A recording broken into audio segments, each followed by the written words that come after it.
Avant de plonger dans toute idée, je voudrais vous inviter à un petit acte de présence. Si vous vous sentez en sécurité, fermez les yeux un instant. Juste un. Respirez profondément et sentez l'air remplir votre corps. Je veux que vous essayiez d'écouter, non pas les bruits qui viennent de l'extérieur, mais le son qui habite en vous. Ce n'est pas un son que l'on écoute avec les oreilles, mais un que l'on ressent dans la poitrine. C'est la vibration silencieuse derrière vos pensées, l'écho constant de votre vérité intérieure actuelle. Peut-être êtes-vous arrivé à ce moment en ressentant une fatigue qui n'est pas seulement physique, c'est une fatigue de l'âme. Vous vous efforcez, vous essayez, vous plantez avec les meilleures intentions de votre cœur, mais la récolte semble toujours être la même. Un champ de bataille où tout semble exiger une force immense. C'est comme si, malgré le fait de ramer de toute votre volonté, un courant invisible insistait pour vous maintenir au même endroit. Sachez que ce sentiment est réel, il est valide et vous n'êtes pas seul. Aujourd'hui, nous allons regarder ce courant ensemble, avec beaucoup de compassion. Il existe une compréhension très répandue du pouvoir des mots qui, bien qu'étant bien intentionnés, nous maintient à la surface de l'eau. Nous croyons que les mots sont des outils de création directe, qu'il suffit d'affirmer quelque chose de positif pour que l'univers nous exauce. La vérité, cependant, est beaucoup plus profonde et paradoxalement, beaucoup plus libératrice. Vos mots, surtout ceux que vous répétez à voix haute, ne sont pas le point de départ de la création. Ils sont le point d'arrivée. Ils sont la manifestation audible, le son imprimé d'un programme qui est déjà en cours d'exécution silencieusement dans les profondeurs de votre être. Ils ne créent pas une réalité à partir de rien. Ils ne font que révéler et renforcer la réalité qui est déjà gravée en vous, le programme qui est déjà aux commandes. Le Dr Bruce Lipton, un biologiste cellulaire qui nous a donné la science de l'épigénétique, nous a offert une analogie qui éclaire cette vérité. Imaginez que votre esprit subconscient, cette partie de vous qui garde vos souvenirs, vos traumatismes et vos croyances les plus anciennes, est comme le disque dur d'un superordinateur. Ce disque dur détient 95% de toute la puissance opérationnelle. 95%. Votre esprit conscient, celui avec lequel vous définissez vos objectifs et vos désirs, ne représente que 5%. Les mots que vous prononcez sont simplement le son que ce superordinateur émet lorsqu'il exécute un programme. Si l'ancien programme, profondément installé, est « la vie est un combat », le son qui sortira inévitablement sera « c'est trop difficile ». Essayez de changer seulement le mot, sans regarder le programme, est un effort qui génère frustration et auto-jugement. Le son, le mot, ne fait que confirmer quel programme est encore actif. Et cette compréhension s'approfondit encore lorsque nous regardons à travers les lentilles de Neville Goddard, qui nous a enseigné que notre imagination est Dieu en action. Chaque phrase que vous déclarez à voix haute est, en essence, un acte d'imagination condensée. Quand vous dites « c'est impossible pour moi », vous êtes, à ce moment précis, en train d'utiliser votre pouvoir créateur pour imaginer, construire et, le plus important, ressentir la réalité de l'impossibilité. Vous lui donnez des contours, du poids et de la substance en vous, et c'est cette image ressentie qui se projette dans le champ quantique, demandant à être validée par le monde extérieur. Votre parole n'est pas une demande, c'est la description d'un état que vous avez déjà assumé comme vrai en votre intérieur. Par conséquent, la promesse de notre rencontre d'aujourd'hui n'est pas que vous développiez une anxiété à surveiller chaque syllabe qui sort de votre bouche. L'invitation est à l'opposé. C'est pour que vous commenciez à utiliser vos propres mots comme une carte compatissante, comme un diagnostic précis que votre âme vous offre. Ce sont des indices, des messagers qui pointent directement vers les logiciels inconscients qui drainent votre énergie vitale. Ensemble, nous allons apprendre à écouter ces indices sans jugement, pour ensuite, avec une délicatesse infinie, commencer le travail sacré de réécrire ces codes de l'intérieur vers l'extérieur. Regardons maintenant la première de ces phrases, ce décret que nous nous murmurons souvent dans les moments de désespoir. C'est une phrase qui ressemble à une question, mais qui fonctionne comme une sentence. La phrase est « Pourquoi tout est-il toujours si difficile pour moi? Peut-être qu'en l'entendant, vous sentirez un écho de reconnaissance dans une partie de votre histoire. Et derrière cette question, il y a une douleur très réelle et très profonde qui mérite d'être regardée avec respect. C'est la douleur de l'épuisement chronique, un poids qui ne se mesure pas en kilos, mais qui s'installe dans l'âme. C'est le sentiment de nager perpétuellement à contre-courant d'une marée invisible, en investissant une énergie gigantesque pour des avancées minimes, tout en observant, le cœur serré, la vie s'écouler avec une légèreté apparente pour les autres. C'est la douleur du fardeau, de l'isolement, de sentir que votre voyage est singulièrement ardu. Si vous connaissez cet endroit, respirez profondément. Vous êtes vu. Ce que notre esprit, dans son innocence, ne perçoit pas, c'est que cette phrase fonctionne comme une instruction directe pour notre cerveau. En nous, il existe un système appelé système d'activation réticulaire, qui agit comme un portier pour notre conscience, décidant ce qui du monde extérieur mérite notre attention. Lorsque vous lancez à l'univers la question « Pourquoi tout est si difficile ?», vous êtes, en réalité, en train de donner un ordre clair et univoque à ce portier. Cherche la difficulté. Et votre cerveau, comme un assistant fidèle, obéit promptement.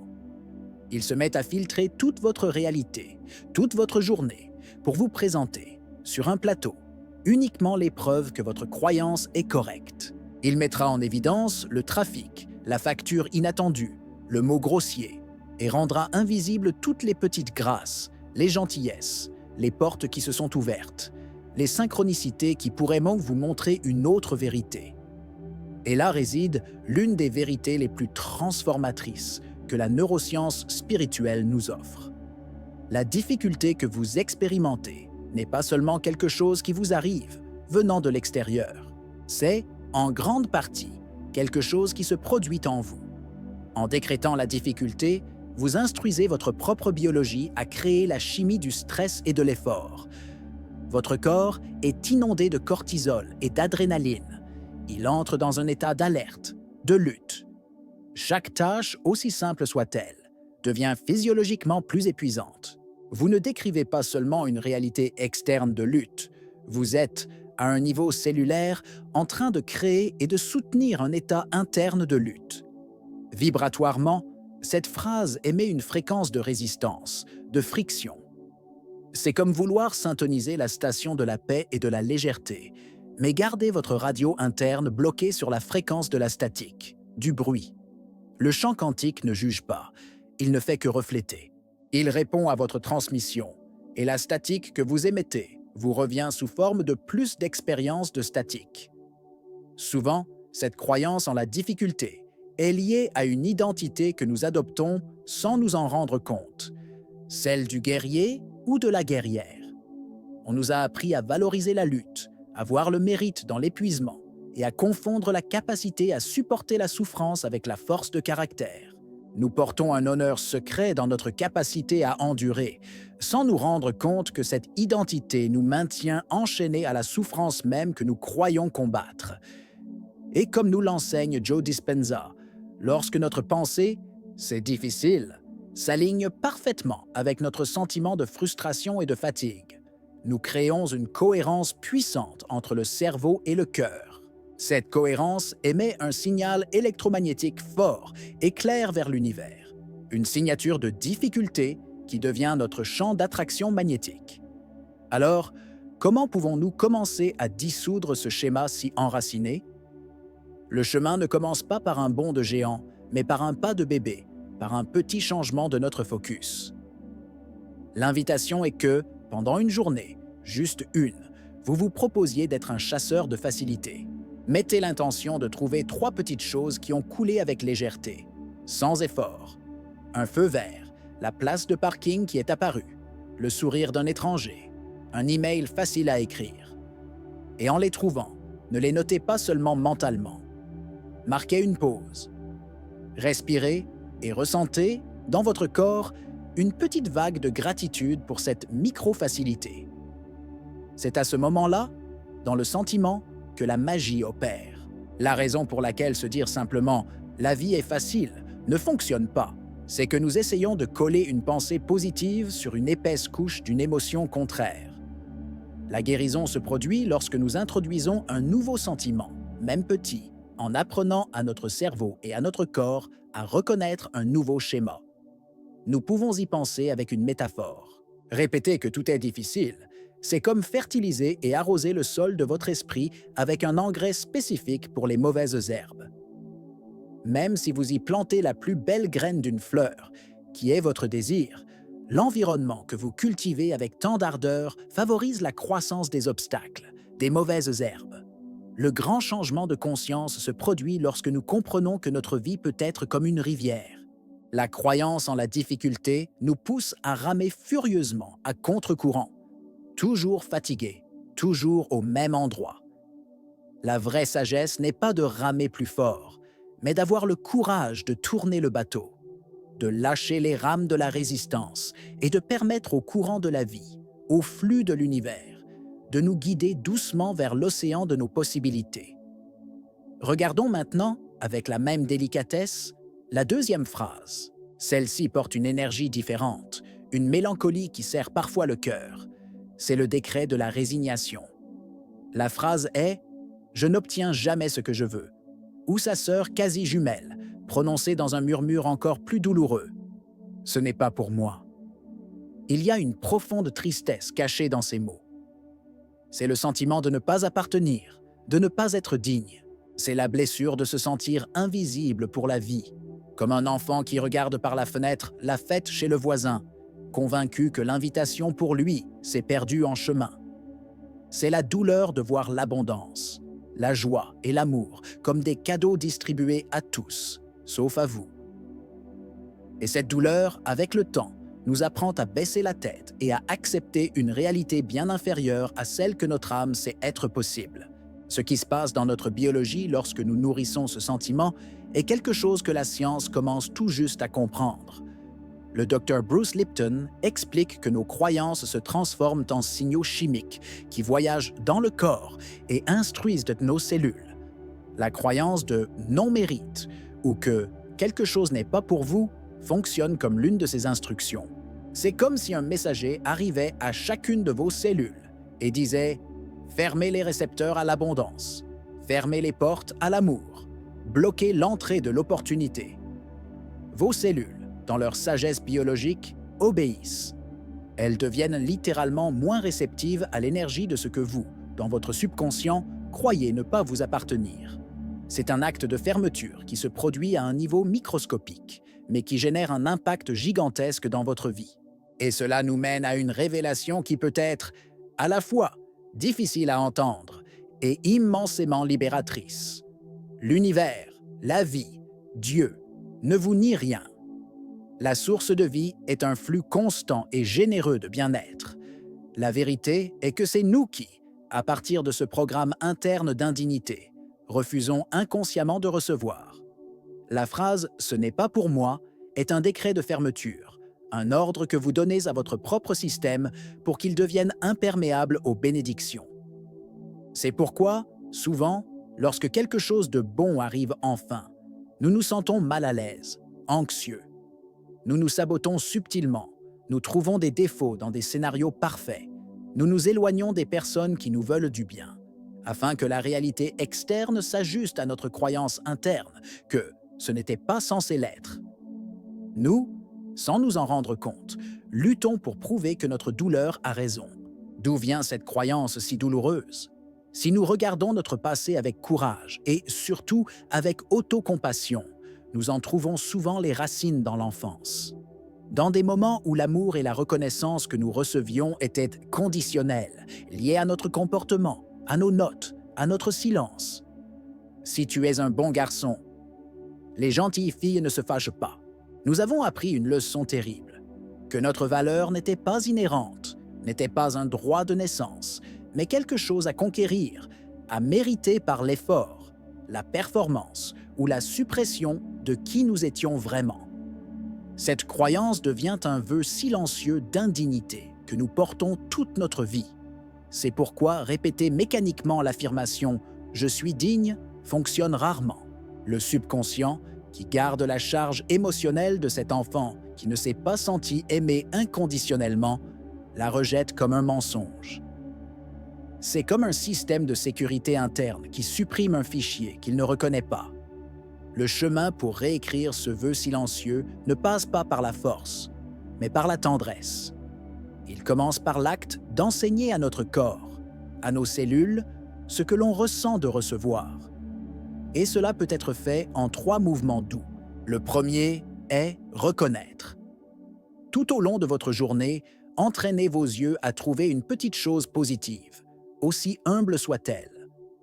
Un rayon de soleil qui touche votre visage, le goût de votre café, un geste de gentillesse. Le deuxième mouvement est recevoir. Au lieu de laisser ce moment passer, faites une pause de 3 secondes. Respirez profondément et dites intérieurement « Je reçois cela ». Je permets à cette petite joie d'entrer en moi. Et le troisième mouvement est amplifier. Pendant juste 1 minute, ressentez l'émotion de gratitude pour ce petit don. Laissez la chaleur de ce sentiment se propager dans votre poitrine. C'est une pratique, pas un effort. C'est un entraînement doux pour rouvrir les récepteurs de votre âme. Sur ce chemin, il faut faire attention à un piège spirituel, celui de l'humilité toxique. Cette idée que vouloir quelque chose pour soi est de l'égoïsme, que désirer une vie plus pleine est un manque de spiritualité. C'est un profond malentendu. La vie est expansion. L'univers est abondance. Se diminuer, se contenter de la rareté par une fausse notion de vertu, c'est bloquer le flux de la vie elle-même à travers vous. Je me souviens de l'histoire d'une femme qui se voyait comme terriblement malchanceuse, surtout en amour. Dans son processus de guérison, elle a réalisé que, se sentant un fardeau, elle refusait systématiquement toute aide, évitait tous les compliments et n'acceptait jamais une invitation, sans ressentir un besoin accablant de rendre la pareille immédiatement. Sa grande transformation ne vint pas d'un événement grandiose. Elle commença le jour où elle réussit à accepter une simple tasse de café d'une collègue, et lorsqu'elle fut invitée, elle respira profondément et dit simplement « Merci, j'accepte ». Dans ce petit acte de recevoir, sans dette, sans culpabilité, toute une vie de fermeture commença à se dissoudre. Nous pouvons alors utiliser la métaphore de l'antenne radio. Dire « je n'y arrive jamais » revient à syntoniser votre antenne sur une fréquence où il n'y a que du grésillement, où il n'y a pas de transmission. La tâche sacrée est alors de recalibrer votre syntoniseur interne. Et cette recalibration commence par reconnaître et recevoir les petites transmissions de beauté et de grâce qui sont déjà autour de vous, en accordant patiemment votre être à la fréquence du mérite, jusqu'à ce qu'une nouvelle musique, la musique de votre âme, puisse enfin être entendue. Nous arrivons maintenant à la 3e et dernière phrase que nous explorerons aujourd'hui. Et celle-ci, peut-être, est la plus dangereuse de toutes, précisément parce qu'elle est la plus subtile, la plus socialement acceptée. Elle se déguise en planification, en ambition, en espoir. La phrase est « Je ne serai heureux que lorsque… Je n'aurai la paix que lorsque je déménagerai. Je ne me détendrai que lorsque j'aurai remboursé mes dettes. Je ne me sentirai complet que lorsque j'aurai trouvé l'amour. » Nous avons tous déjà dit ou ressenti cela.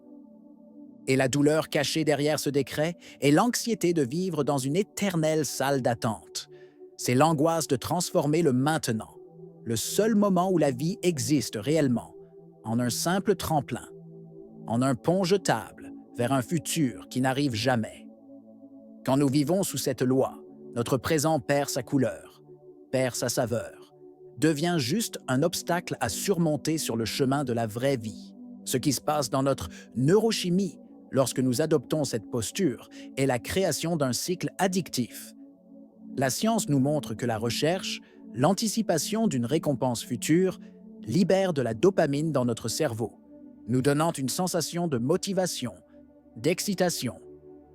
Nous devenons accros à cette sensation de chasse. Le problème est que, lorsque l'objectif ne se réalise pas immédiatement, ou même lorsqu'il se réalise et ne délivre pas le bonheur promis, les niveaux de dopamine chutent brutalement, nous laissant avec une sensation de vide, de frustration et d'anxiété. Sans nous en rendre compte, nous devenons accros à la recherche et non à la joie de la conquête. Le bonheur devient une carotte suspendue à une canne attachée à notre propre dos. Nous courons inlassablement vers elle, épuisés, sans nous rendre compte que c'est nous-mêmes qui tenons la canne et que la joie est déjà avec nous. Il suffit de baisser la canne pour la savourer. Et ici, nous plongeons dans une profonde vérité du champ quantique.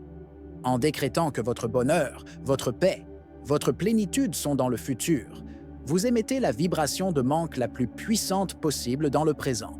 Votre état d'être, votre signature énergétique, crie à l'univers. Ici, maintenant, je n'ai pas. Ici, maintenant, il me manque. Et le champ quantique, qui est un miroir fidèle de votre vibration actuelle, ne répond pas à vos plans futurs, mais à votre énergie du maintenant. Il capte votre fréquence de non-avoir et, obéissant, vous apporte plus de circonstances qui valident ce manque. Énergétiquement, vous abandonnez votre pouvoir. Vous cessez d'être la cause de votre réalité et devenez un effet du temps, otage des circonstances, attendant toujours que quelque chose d'extérieur change pour que vous puissiez enfin vous sentir bien.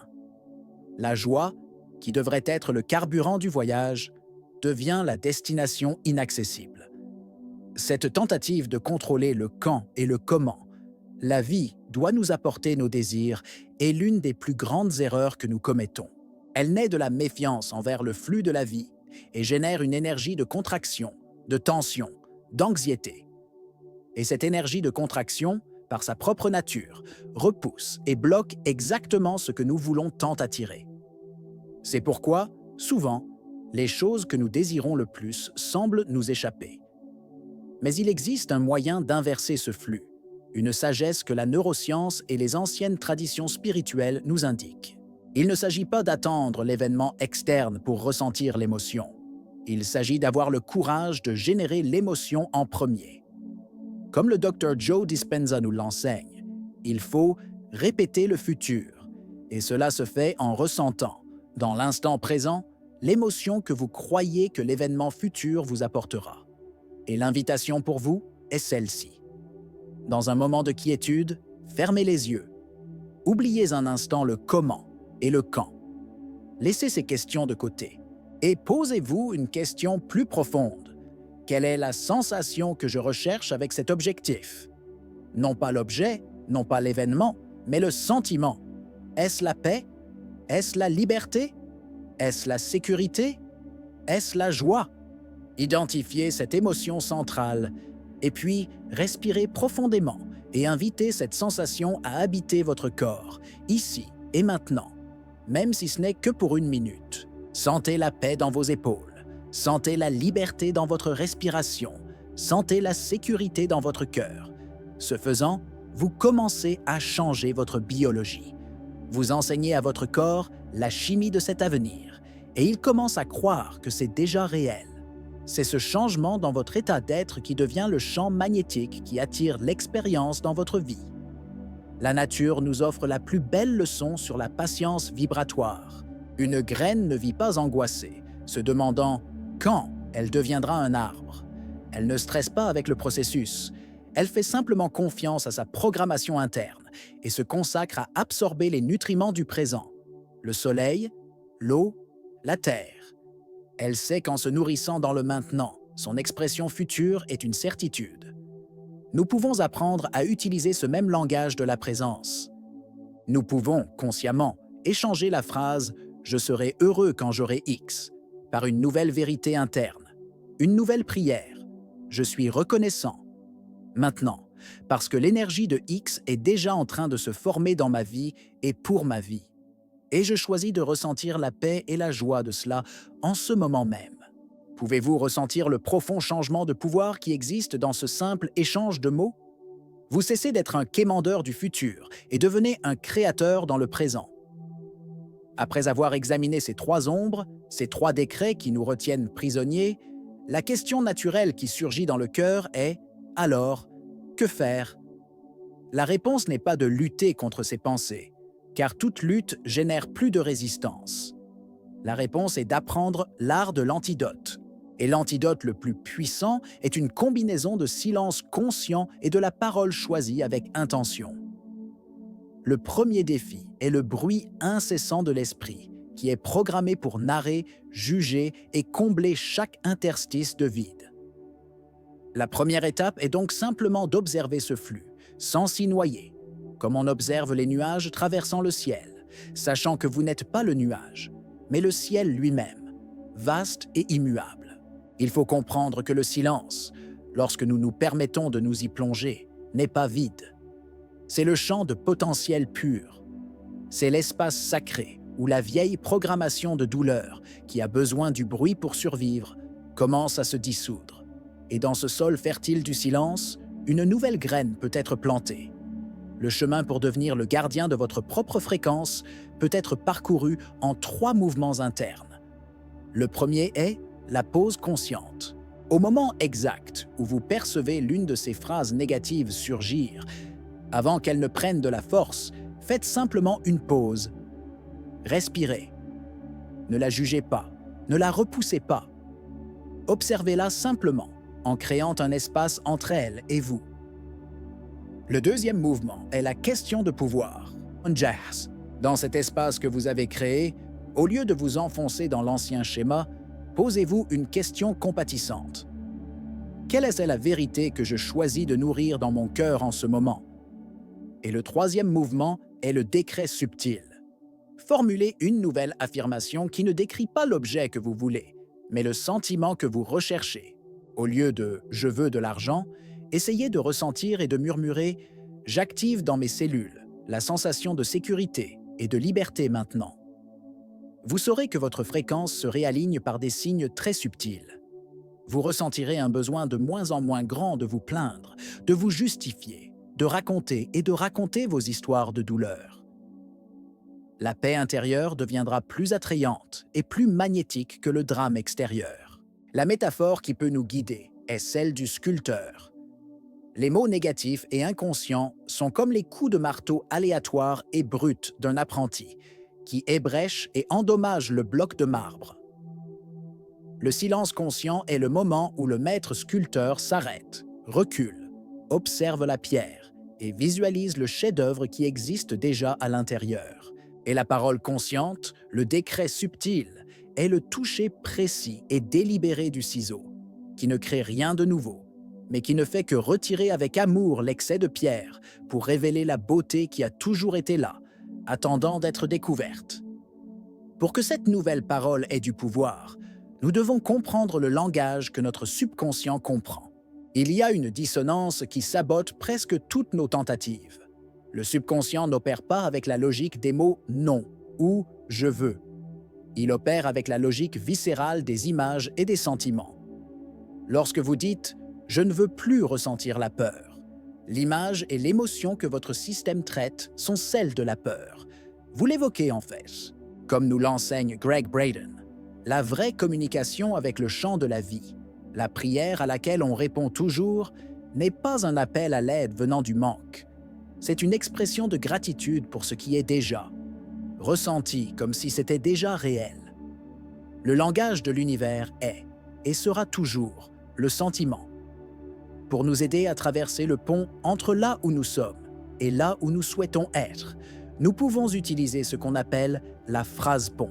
C'est une affirmation que votre esprit logique et critique ne peut rejeter. Si dire « je suis complètement sain » semble un mensonge à un corps qui ressent de la douleur, cette affirmation créera plus de conflits internes. Une phrase pont serait quelque chose comme « je suis en train de permettre à l'intelligence de mon corps de me guider vers plus de santé chaque jour » ou « je m'ouvre à la possibilité de ressentir plus de paix dans mon corps ». C'est une vérité que votre système entier peut accepter, calmant le cerveau et ouvrant le cœur à une nouvelle possibilité. Cela nous protège également de la positivité toxique, qui est la tentative de coller un autocollant souriant sur une blessure qui a besoin d'air pour cicatriser. La vraie reprogrammation accueille le sentiment de peur ou de doute, le remercie pour sa tentative de protection, puis, consciemment, choisit un nouveau sentiment à nourrir et à arroser. Pensez à vous comme à un instrument de musique. Les phrases négatives sont les cordes désaccordées qui créent une mélodie chaotique. La reprogrammation est l'acte patient et aimant d'accorder chaque corde, une par une, jusqu'à ce que tout votre être vibre en une symphonie harmonieuse de bien-être. Et ainsi, nous arrivons à la fin de cette réflexion. Le message le plus profond que je voudrais que vous gardiez dans votre cœur est celui-ci. Les phrases que nous avons explorées aujourd'hui ne sont pas vos ennemis. Ce ne sont pas des erreurs à punir. Ce sont des diagnostics précieux. Ce sont des messagers fidèles de votre âme, pointant du doigt avec une lumière exactement les blessures du passé, qui demandent à être vues, accueillies et guéries. Elles sont l'écho de votre ancien moi, non la sentence pour votre futur moi. Rappelez-vous, si votre subconscient est le gouvernement avec 95% du pouvoir, votre travail n'est pas de lui crier dessus en signe de protestation. C'est d'entamer un dialogue aimant et persistant en utilisant le langage qu'il comprend, le sentiment, l'image et la répétition. Votre plus grand appel, votre plus grande aventure, comme le dirait le docteur Dispenza, est de briser l'habitude d'être vous-même. Les mots que vous répétez sont une partie fondamentale de cette habitude. Chaque fois que vous choisissez la pause au lieu de la réaction, chaque fois que vous choisissez le silence au lieu de la plainte, chaque fois que vous choisissez un décret subtil de sentiment au lieu d'un cri de manque, vous faites le travail le plus sacré qui existe. Vous retirez votre énergie vitale du passé et l'investissez, comme un architecte conscient, dans la construction de votre avenir. L'invitation, par conséquent, n'est pas à une vigilance anxieuse, elle est à une curiosité aimante. Commencez à vous écouter comme un ami sage et bienveillant écouterait. Et je vous laisse avec une dernière question, pour qu'elle puisse résonner dans votre silence. Et si la douleur que vous ressentez, la douleur que vos mots révèlent, n'était pas une punition, mais plutôt le portail sacré, le chemin exact que votre âme a tracé pour vous ramener chez vous, vers la vie que vous avez toujours cherchée? Votre vibration est votre signature dans l'univers. Devenez, à partir de cet instant, le calligraphe conscient de votre âme.